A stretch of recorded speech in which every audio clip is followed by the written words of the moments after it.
અને 4 દિવસ પહેલા સુરતના જાણીતા બિલ્ડર તુષાર ઘેલાણીનો ગોળી મારી આપઘાતનો પ્રયાસ। 4 દિવસ બાદ ઘર આંગણે લગ્નની શરણાઈઓ ગુંજવાની હતી, ઢોલ ઢબુકવાના હતા, ઘરની બહાર ફૂલોથી શણગાર થઈ ગયો હતો, મંડપ પણ રૂપાઈ ગયો હતો। 4 દિવસ બાદ દીકરીની વિદાય કરવાની હતી।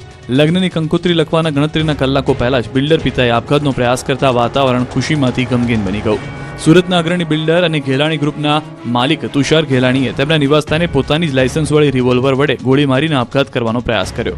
પોશ ગણાતા સિટીલાઇટ વિસ્તારમાં બિલ્ડરે અગમ્ય કારણોસર રાત્રે આશરે 2 વાગ્યાના અરસામાં પોતાની લાયસન્સવાળી રિવોલ્વરથી 1 રાઉન્ડ ફાયરિંગ કરી પોતાને ગોળી મારી।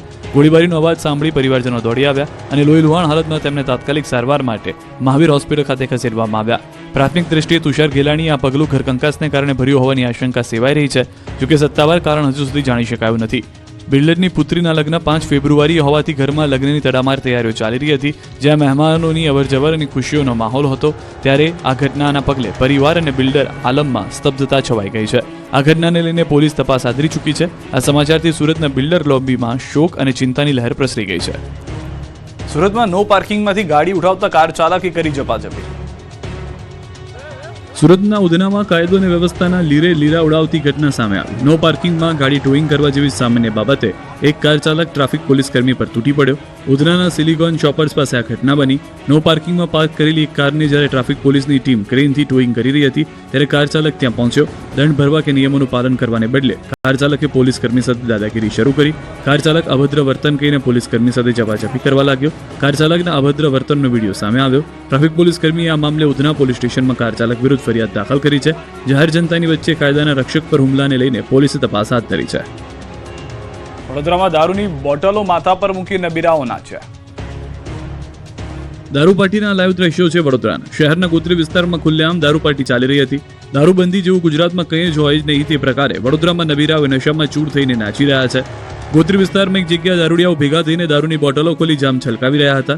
વિદેશી દારૂની બોટલો સાથે પાર્ટી કરતા નજરે પડી રહ્યા છે। એટલું જ નહીં, દારૂના નશામાં એટલા ચૂર બની ગયા કે માથા પર દારૂની બોટલ મૂકી જમાલ કુંડુ સોંગ પર નાચી રહ્યા છે। માથા પર દારૂની બોટલ મૂકીને નબીરાઓએ ઠુમકા લગાવ્યા। પોલીસનો જાણ કોઈ ડર જ ન હોય એમ નશામાં ચૂર થઈને નાચતા નજરે પડ્યા। કાયદાના લીરા ઉડાવતી આ મહેફિલનો વિડીયો સામે આવતા પોલીસ તંત્ર પર સવાલ ઉઠ્યા।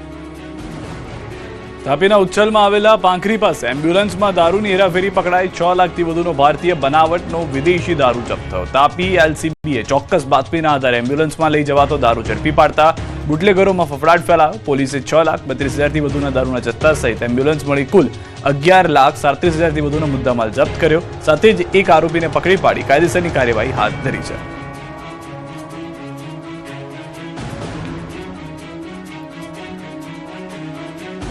સુરેન્દ્રનગર પોલીસ અને પીજીવીસીએલની ટીમ ત્રાટકતા વીજ ચોરોમાં ફફડાટ।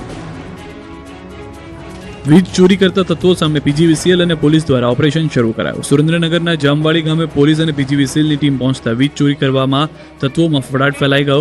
મેગા સર્ચ ઓપરેશન દરમિયાન 57 ગેરકાયદેસર વીજ જોડાણો મળી આવ્યા। અંદાજે 80 લાખ રૂપિયાથી વધુની વીજ ચોરી ઝડપાઈ।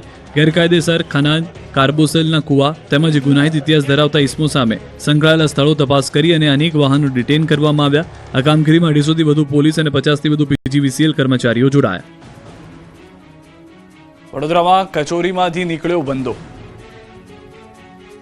વડોદરાવાસીઓ બહારનું ખાતા પહેલા સાવધાન। વડોદરા શહેરના અનેક નાગરિકને કડવો અનુભવ થયો। શહેરના મકરપુરા વિસ્તારમાં આવેલા અનુરામ ફૂડ્સના ભોજનમાંથી જીવાત નીકળી હતી। પરિવાર સાથે નાગરિક જમવા ગયા હતા, કચોરી ચાટ મંગાવી રહ્યા હતા, ત્યારે કચોરીમાંથી વંદો નીકળતા યુવાન ચોંકી ગયો। તુરંત રેસ્ટોરન્ટના મેનેજરને જાણ કરી।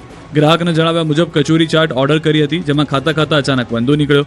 વંદો જોતા જ તે ચોંકી ગયો અને તરત જ મોબાઈલમાં વિડીયો રેકોર્ડ કરી લીધો। વિડીયોમાં કચોરીની પ્લેટમાં જીવાતની હિલચાલ સ્પષ્ટ દેખાય છે, જેનાથી ગ્રાહકમાં આક્રોશ ફેલાયો। ત્યારે બેદરકાર વ્યાપારી સામે કડક કાર્યવાહીની માંગ કરી છે। મતદાર યાદીમાંથી નામો કરવાના મુદ્દે નવસારી જિલ્લામાં કોંગ્રેસે ચીખલીમાં મોરચો માંડ્યો। નવસારીમાં એસઆઈઆરની પ્રક્રિયાને લઈને રાજકીય માહોલ ગરમાયો છે। મતદાર યાદીમાંથી નામો કમી કરવાના મુદ્દે નવસારી જિલ્લા કોંગ્રેસ પ્રમુખે ચીખલીમાં મોરચો માંડ્યો। જિલ્લા કોંગ્રેસ પ્રમુખે ભાજપ અને સ્થાનિક વહીવટીતંત્ર પર ગંભીર આક્ષેપો કર્યા। કોંગ્રેસે આરોપ લગાવ્યો છે કે અધિકારીઓ ભાજપના ઇશારે કાયદા વિરુદ્ધ કામગીરી કરીને મતદાર યાદીમાંથી નામો કમી કરી રહ્યા છે।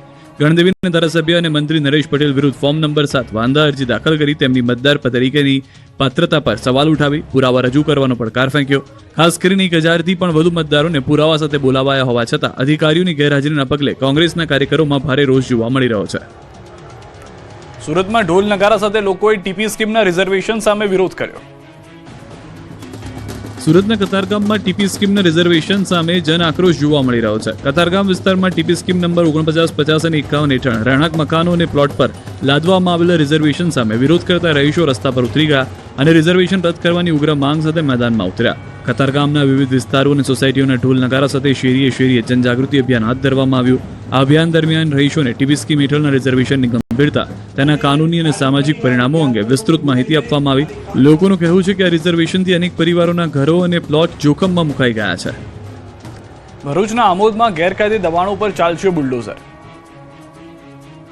ભરૂચના આમોદમાં ગેરકાયદે દબાણો સામે તંત્રએ લાલાક કરી છે. જંબુસર પ્રાંત અધિકારી અને નગરપાલિકા દ્વારા મેગા ડિમોલિશનની તૈયારીઓ શરૂ કરવામાં આવી છે, જેને લઈ આમોદ શહેરમાં દબાણકર્તાઓને 3 ફેબ્રુઆરી સુધીનું અલ્ટિમેટમ આપવામાં આવ્યું છે. આ સાથે નેશનલ હાઈવે 64 અને પાલિકાની હદમાં આવતા કુલ 18 મીટર સુધીના દબાણો પર નિશાનીઓ કરી દેવામાં આવી છે. દબાણકર્તાઓ દ્વારા જો નિયત સમયમાં દબાણો સ્વેચ્છાએ નહીં હટાવવામાં આવે તો આગામી સમયમાં ચુસ્ત પોલીસ બંદોબસ્ત વચ્ચે બુલડોઝર ફેરવીને કડક કાર્યવાહી કરવામાં આવશે.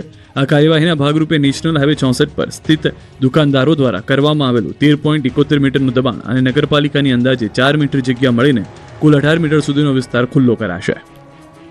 સુરત અશ્વ શો દરમિયાન ઘોડો બેકાબુ બનતા અફરાતફરી.